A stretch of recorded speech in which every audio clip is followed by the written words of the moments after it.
Scary, hairy Gary, known in Southern California as the Chupacabra, is planting avocado trees at his place in Vista, California, San Diego County. All at the bottom here, we've got 36 different kinds of trees. We're gonna use this for budwood. It's all my experiments, a whole bunch of different varieties. But right now, I wanna talk to you guys about avocados and gophers. Now, it's been my experience that gophers don't really seem to mess with avocado trees very much because I've had gophers on my hill in Lafayette the whole time. I've never lost a single tree. Another reason I say that is there's a guy, a legendary dude by the name of Trent Sanders, who lives up in Shelter Cove. And I made a video about his gardens, his cool dog, and his lifestyle. And he bought a whole bunch of avocado trees for me to grow up there. And when I was there, I noticed there were just tons of gopher holes just riddling the property. And so I thought, well, here's a good test. Let's ask Trent. So Trent, what, you ever had experience with gophers eating your avocado trees? He's like, never. So I thought, but I have heard of a few people having trouble. So anyway, if you're worried, I'm not too worried about it myself, but if you are worried about it, this is something you can do. Now I'm doing this for triple purpose. I'm going to be pot planting this avocado tree. This is a Kona Charwell, and really good avocado. First thing of all, though, look at, you guys see the difference here? Get in here close. Here's the Kona Charwell leaf. It's very distinctive. See this leaf, these two leaves? Now look at this leaf. This is a very different leaf. Do you know why that is? That's because the rootstock decided it wanted to go bonkers and try to take over the good plant on top. So I'll show you where that rootstock is. You have to cut these off when this happens. The only good news is I got a lot of photosynthesis action in here. All these leaves made a whole bunch of energy. When I cut them off, all that energy is stored in the root system now. We're gonna get a huge push of growth on this Kona Charwell. You can see all the little buds that are getting ready to pop out right here. And so, but I'll show you down here. Can't really see until I cut it, but right here, there's the graft point right there. Everything below that is gonna be junk. Well, it's not junk, it's really good material to grow in the ground, like it's really aggressively rooting, but it's not the really desirable one that we want on top, which is Kona Charwell. So I'm gonna cut these off here really carefully and neatly. There's one, boom, come on baby. All right, it's getting a little thick. And you know, the thing is about these avocados, they love to be self-cannibalistic in the sense that they love to consume their own material. The decomposition of the avocado leaves creates a compound where gets into the roots, and it helps with root rot. It's like a natural root rot preventative. So whatever kind of symbiosis happens down there over the years of evolution. There's one more. This one's gonna be trickier to get. Let's see if we get a better angle on it. There we go. Got it. Boom, boom. You see what I'm doing here? Why waste this material? Avocados love decomposing material. There's nothing they love more than their own decomposing material. And you can imagine that that's been an adaptation over the years because that's the way it's developed. Now here's our desirable plant. You can see this plant's really little. And if I try to pull that plant out of this container, it's going to, it's not gonna be a good thing. The whole root ball is gonna fall apart. Avocado trees hate root disturbance, and avocado trees are not very good at grabbing soil. So the tree has to be really established in order to pull it out of the container. But what I'm gonna do instead is I'm gonna plant the whole entire pot. That'll serve a few purposes. One, it will not allow the root ball to fall apart. There'll be no disturbance on the tree. And the gophers won't be able to get this tree until it gets bigger and more substantial. I would imagine that smaller plants are much more susceptible to gopher problems than large established plants. The other thing that's going to happen is it makes a really nice watering well on the top. But what I like to do when you do this is I like to slit the container, okay? And the way I do that, here I have some irrigation cutters. These work really well for this. And you basically slit it all the way down, right? And then what'll happen is the roots will come out of there at their own pace, but the gopher can't get in. It's just too tight. Now eventually the tree, when it gets really big, it'll blow this whole thing apart. Sometimes you go to old nurseries. We have an example of this in my nursery where trees, like a 15-gallon tree, like someone will leave it there, and then it'll root through the bottom into the ground. And then the tree, once the roots hit the ground, the tree just gets huge. And you'll see this huge tree with this 15-gallon pot blown apart. So all it really needs for these roots right here, but we're gonna help it even more here. What's funny though is I remember like going to nurseries when I was a little kid and seeing something like that and thinking, wow, this nursery must have been here for like 100 years, you know? This place is so old. And guess what? Yours truly has a tree just like that, a white floss silk tree at the nursery, Charisia. And it's huge. See if you can find it in the nursery. It's this big, beautiful thing.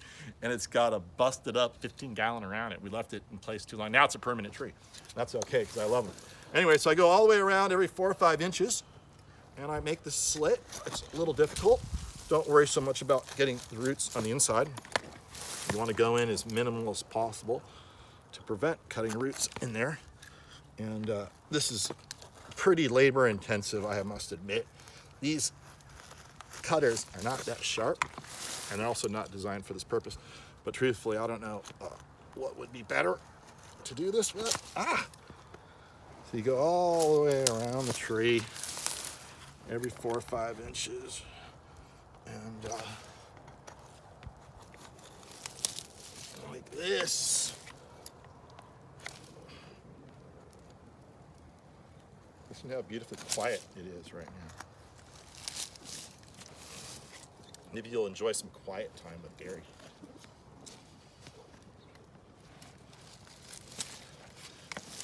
Okay. It seems like it's just going on forever. Where's the other side to this thing? A little more. A couple more. Also, what I've done here is I unfortunately inherited some clay soil on this site. Like, well, it's not some clay soil, it's all clay soil. Curiously, on the other side of this hill, which is only like 300 or 400 yards away, it's all decomposed granite, which is what avocados really love. Now, when they're in clay, they have a propensity to have more problems with root rot and that kind of thing. The Zutano rootstock is the best rootstock for clay soils. And that's no matter what, I mean, I'm talking about all of them. All the clonal rootstocks, they're not as good as the regular Zutano rootstock, which is the standard. That's what all of these are on. So, and also, if you're on clay soil, it's good to mound the trees up any way you can. And you can see here, you can look down the line a little bit, kind of see what I did. I have a little roadway here, and I have a little slope. Okay. I have a little access area for the tractor and myself. And then I made a little bit of a mound along here where I'm planting all the avocados. I have another little tier down below. I use some logs up against the fence to create the grade, to retain the slope. And so what's gonna happen here with this grade, as you can see, here's a finished Julia avocado. And we need to finish this and get this all smoothed out. But you can see the whole entire plant root zone is above the prevailing grade down here. So we're gonna have really good positive drainage flow. And so the drainage flow, when you have clay soil, is really critical. You can also see I added a ton of organic material here. And ultimately the thing to do would be to get this all smoothed off and the grade perfect when we're done. And then top dress with about 4 or 5 inches of rough chips from tree companies all along here. And then I'll have an ideal situation. But back to this guy over here. So you can see the typical hole. It's a little shadowy down there. I drilled these with my auger, and they're a little bigger than they need to be. But I just flatten the bottom a little bit, and then I throw in my material. Here it is, and get it to the right level. This is just a bunch of compost mixed with about 1/3 of this very clay soil that we have here.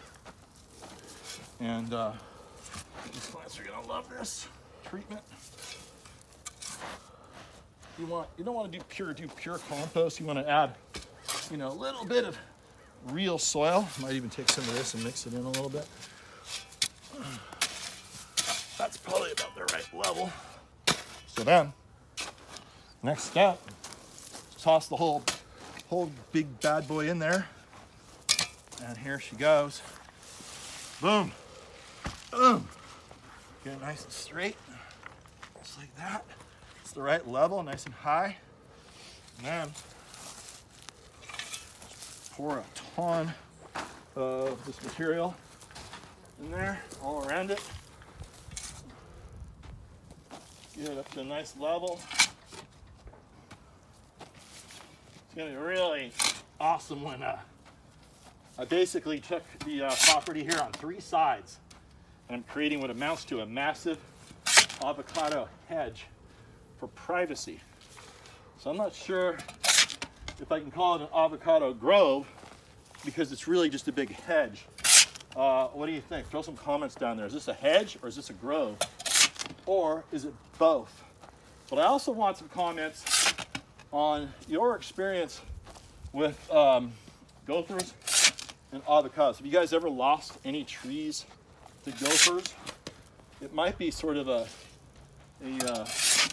kind of thing where gophers in different areas will do different things. I know the deer are like that. Sometimes the deer will eat certain plants in some areas. Other areas they will not. So it's highly variable. And the problem is once one deer starts eating one thing, well, they teach their babies to do it, and then pretty much it's all over. It's almost like an ever-expanding palette of food that they, there's deer in my area that are now decimating Hedera helix, which is the African ivy that you see all over. And when I was a kid, that was a deer-tolerant plant. Like when I first started my landscaping, not that I used it, but I would see it all over, and there'd be beautiful big banks of ground cover, and in areas where there was lots of deer and the deer were eating other things. And then now if you go back there, it's completely denuded, and the ivy's still there trying to survive, but it can barely make a leaf before the deer come along and eat it. So this is about what you want to do. I just throw the dirt all over it, and that's not dirt, it's soil. You don't want to offend the soil when you call it dirt. Don't offend the soil. People get really offended quickly these days. We don't want that. Everybody has to do their part to help others not be offended. I get offended when people don't call me by my name. They get my name wrong. They don't call me by my full name. And it's kind of like people, instead of calling me, by my name, they call me Greg Grag. I'm like, that's not my name. They're like, what? Like, my name is Scary Harry Gary Grag, or Chupa when I'm in Southern California. And please call me by my full name, because it's offensive to me when people call, especially even when they call me just Gary, it's kind of offensive. It's like, it's disrespecting me because that's not my name. My name's Scary Harry Gary. All right, so anyway, if you see me somewhere, please don't make me upset and call me Gary. Just call me by my real name, that's all I ask. And we should do the same thing with the poor soil here. This is soil, it's not dirt. We don't want to offend the dirt by calling it soil. We don't want to offend the soil by calling it dirt. Anyway, there you go. You got pretty much your little watering well around it. I'm going to soak the water. But that's pretty much how this stuff will settle. But you can see here that you have this wonderful watering well in here that will never settle or move or erode away. And so you can flood this really well. In fact, let's just go ahead and do it. Hold on. Let's get the hose and do it. I'll show you how it works.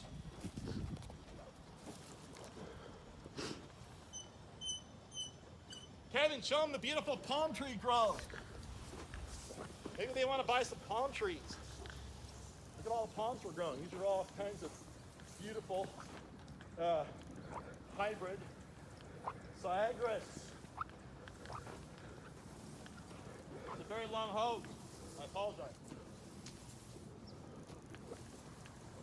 Here it comes.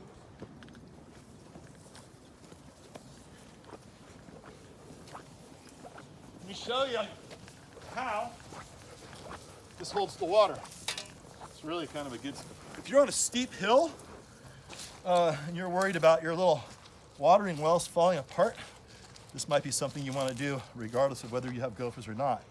And it might be something you want to do if the trees aren't very big and they're going to fall apart when you pull them out. Now, the other way to do it is to plant the whole tree, cut the bottom off, put the whole container in, then cut the sides up and pull the whole container off. That way you don't disturb the roots.